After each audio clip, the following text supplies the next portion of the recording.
Assalamualaikum warahmatullahi wabarakatuh. Untuk hormat kepada Ibu Amalia Rizka Sugriyata STMT selaku dosen pengampu mata kuliah literasi digital, dan untuk hormat kepada teman-teman saya yang saya banggakan dan saya cintakan, dan untuk hormat kepada rekan kelompok saya yang saya banggakan. Alhamdulillah, alhamdulillahirabbil alamin, wa bihi nasta'inu ala umuri dunya waddin, wassalatu wassalamu ala asrofil anbiya'i wal mursalin wa ala alihi washabihi ajmain, amma ba'du. Puji syukur atas kehadirat Allah Subhanahu wa taala yang telah memberikan kita nikmat dengan kita bisa berkumpul dan berdiskusi di sore hari ini. Yang kedua, salawat dan salam kepada Habibana wa Syafi'ana wa Maulana Muhammad sallallahu alaihi wasallam. Izin memperkenalkan diri, saya Mas Sajidan selaku moderator di kelompok ini dan di presentasi minggu ini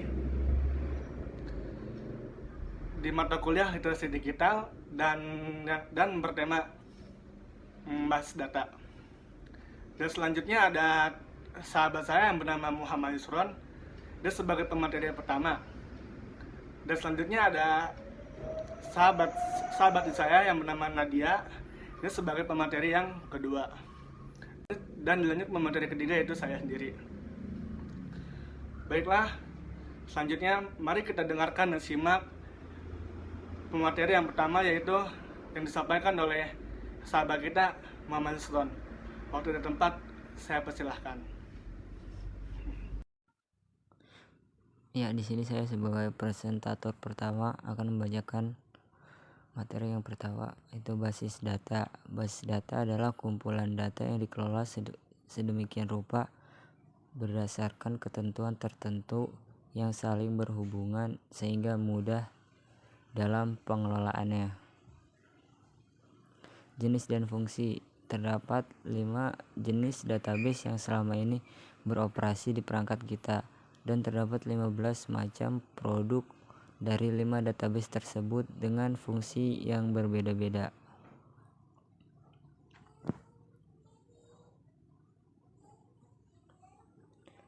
Lima jenis database ada operational database, database warehouse, distributed database, dan relational database. Operational database. Jenis ini kemungkinan para pengguna untuk dapat melihat, melakukan, memodifikasi data. Ada 2 macam yang termasuk dalam operational database.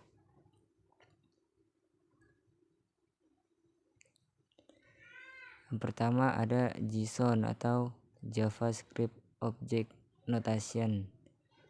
Format JSON berasal dari pemrograman JavaScript.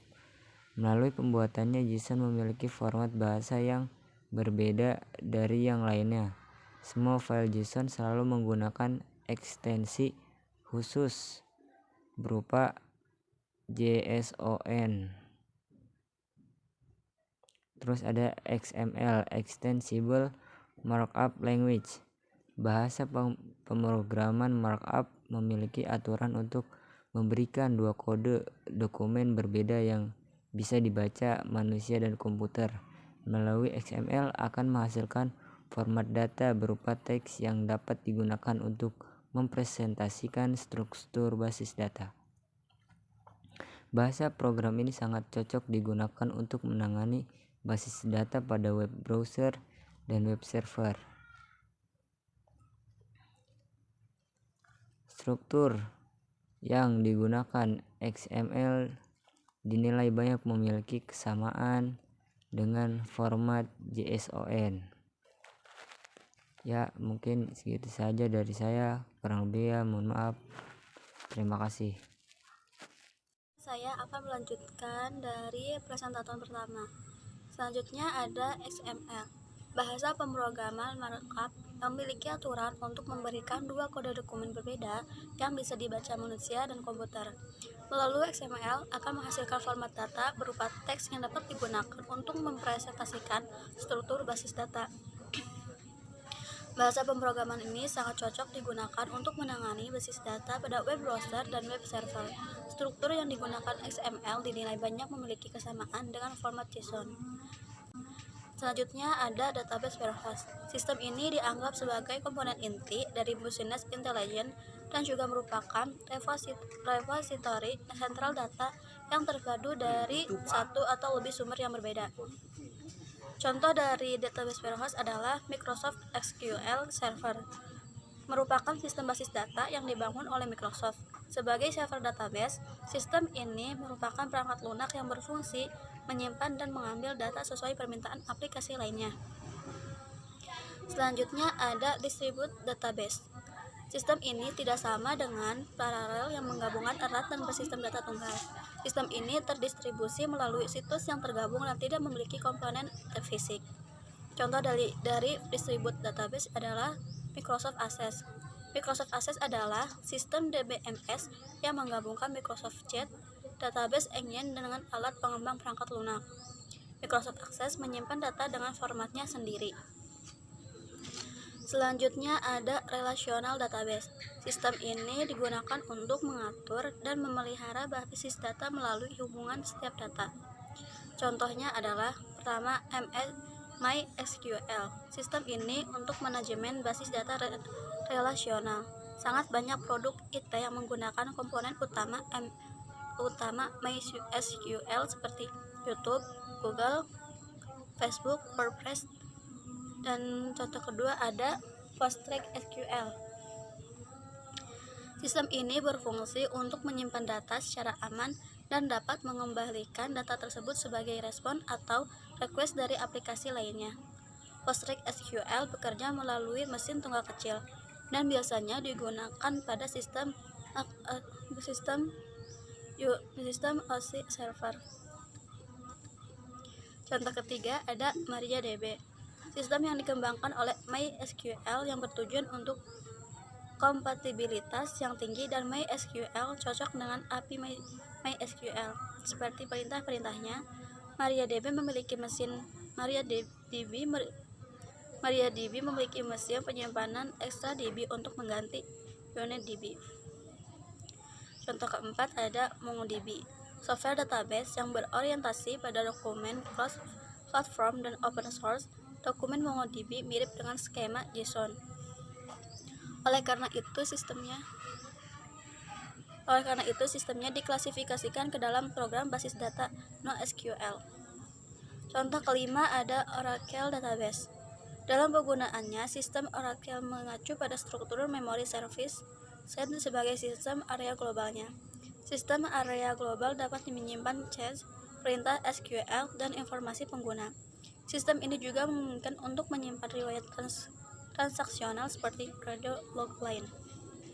Contoh keenam ada SAP HANA, sistem yang berorientasi pada kolom dan hubungan antar tabel. Fungsi utamanya sebagai database server yang menyimpan dan mengambil data sesuai permintaan aplikasi dan juga bisa untuk analisis lanjutan. SAP HANA merupakan sistem yang dikembangkan oleh SAP SI. Contoh yang ketujuh ada IBM DB2. Sistem ini dikembangkan oleh perusahaan IBM. Melalui sejarahnya, sistem IBM DB2 merupakan sistem yang dibuat untuk produk DB2 pada masing-masing sistem operasi utamanya. Pada versi terbarunya, ini memiliki multifungsi yang mendukung fitur relasional dan non-relasional seperti JSON dan XML. Contoh ke-8 ada MemSQL. Merupakan sistem manajemen basis data SQL terdistribusi dan in memory. Sistem ini merupakan dalam sistem manajemen basis data relasional. Sistem ini memiliki fungsi untuk kompilasi SQL ke dalam kode mesin melalui proses pembuatan kode atau code generation. Contoh 9 ada Interbase. Merupakan sistem RBMS yang berbeda dengan produk lainnya. Sistem ini memiliki footprint yang minim, persyaratan administrasi yang hampir nol, dan arsitektur multigenerasi. Interbase dapat digunakan di sistem operasi Windows. Firebird adalah sistem SQL yang open source dan berjalan di sistem operasional Mac OS X, Windows, Linux, dan sistem operasi lainnya yang unik. Firebird merupakan cabang dari open source database pada tahun 2000.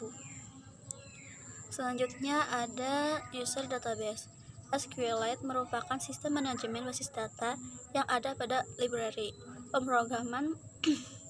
Pemrogramannya berbeda dengan sistem lainnya. SQLite bukan merupakan mesin database client. Bukan merupakan sistem database client server. SQLite tertanam ke dalam program akhir sehingga cocok digunakan dalam mendukung penyimpanan data akhir end user.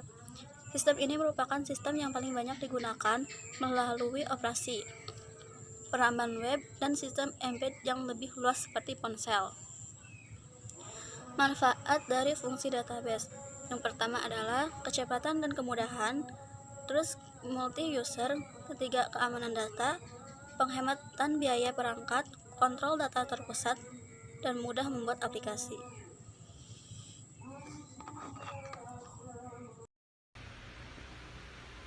Sekian dari kelompok kami. Jika saya mengambil kesimpulan bahwa basis data adalah kumpulan dari berbagai data yang saling berhubungan satu dengan yang lainnya. Basis data tersimpan di perangkat yang keras serta dimanipulasi dengan menggunakan perangkat lunak. Dan pendefinisian basis data meliputi spesifikasi dari tipe data, struktur, dan batasan dari data atau informasi yang akan disimpan. Sekian dari kelompok kami. Saya ucapkan terima kasih, kurang lebihnya mohon maaf. Wassalamualaikum warahmatullahi wabarakatuh.